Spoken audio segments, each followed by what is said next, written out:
Hey guys, Brady here, and I just saw Mission Impossible Fallout. So Mission Impossible Fallout is once again directed by Christopher McQuarrie. He's the first director in a Mission Impossible movie to do more than one uh, film, and I did a video on that like a year or two ago, saying why I think it's a stupid idea since the entire franchise has been like new director, new movie, or new movie, new director, because Tom Cruise wanted a different feel for each movie, and they're like, all right, you know what, fuck that rule.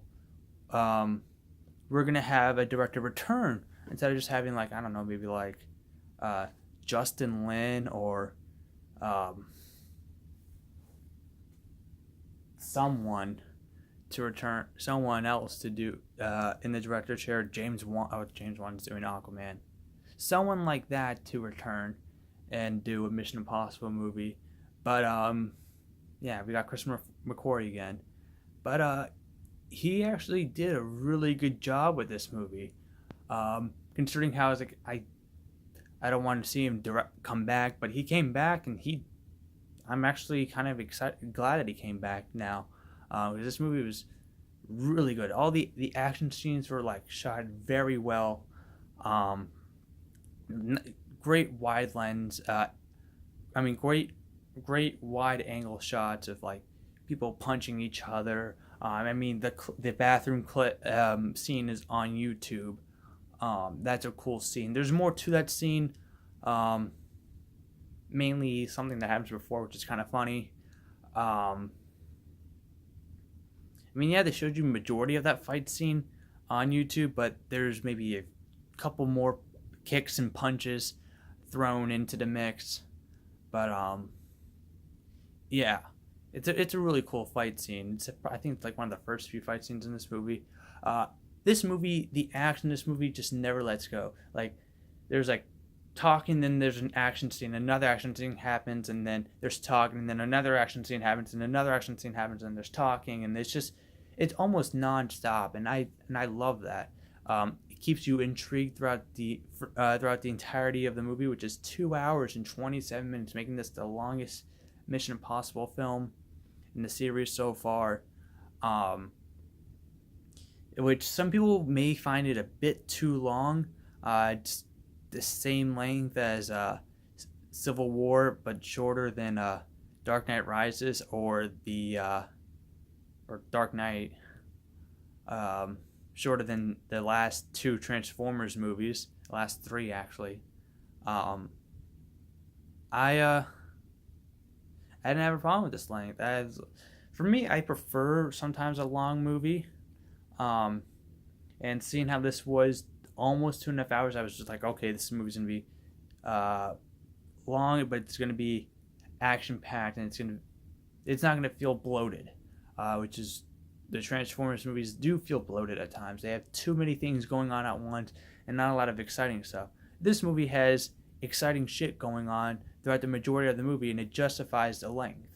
Um, so yeah, uh, Solomon Lane is back.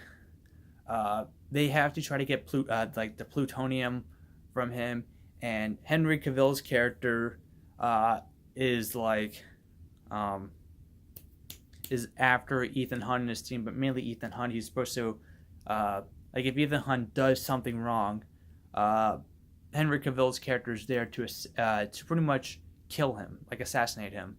He's an assassin, and yeah. So there's a lot of tension between them. Not so much in the beginning because they kind of work together, as you can see in the bathroom fight scene. Um, that's on YouTube. But later on in the movie, there's some tension between them. There's a lot of like gripping moments, especially the fight scene between them at the end. Don't want to give it away, but it starts with a helicopter. It starts with like a helicopter, and then it ends with them fighting each other on a mountain. Um, Not really a spoiler. Um, it's just a really. Is it a mountain or I don't know what it was. I don't think it was a mountain. It was something. They're on a high place, and it was just a really good fight scene. Like You see the part in the trailer with the helicopter like tumbling down that thing, heading towards Tom Cruise's Ethan Hunt. Uh, Great. Everything that crashed, everything was just fucking cool to see on the screen, and it's all real. Like Tom, well, okay, oh the Halo jump, real. Him flying in a helicopter is real. Um, there's just a lot of real action scenes. Like Tom Cruise is probably the one of the few actors working today that's able to uh, do his own stunts. He does a lot of them. He climbed the Burj Khalifa in Mission Impossible 4. He hung off the side of a plane in Mission Impossible 5. Um, yeah. There's just the stunt work is just great in this movie. It's probably one of the best stunt work in the franchise. Um, I mean, I know Tom Cruise didn't do all of his stunts in the first movie, but I think they started doing like, hey, let's see how we could kill Tom Cruise. That started in Mission Impossible 2, I believe. Although Mission Impossible 3 did have green screen of him scaling that building, which is weird because why would they green screen if he can do his own stunts? Whatever. But yeah, ever since J.J. Abrams took over the franchise, he's been producing all of them since Mission Impossible 3. He directed the third one, but he's produced 4, 5, and 6. They've gotten better and better. This is probably my favorite one in this series right now. If I had to rank them, it'd probably be 6, 4, 5, 3, 1, 2. It's just the chases, the fights, everything was great in this movie.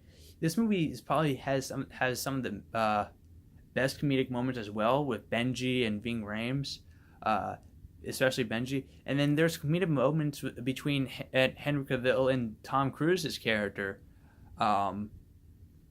There's humor, there's action, there's suspense, there's a lot to love in this movie.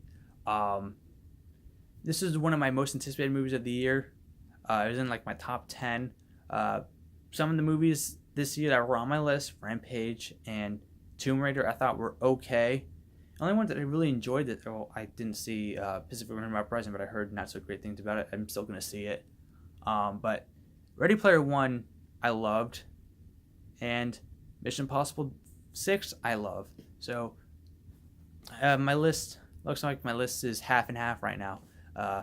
Movies that I thought would be good were not that good. Other movies I thought would be good were actually really good.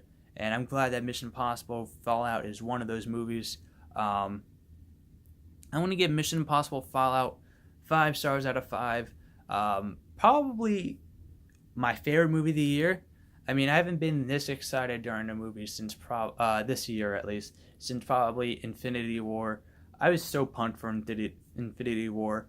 Before, like when I was walking into the auditorium to see Infinity War, I was like, I can't wait for this movie to start, and it starts, and I liked it.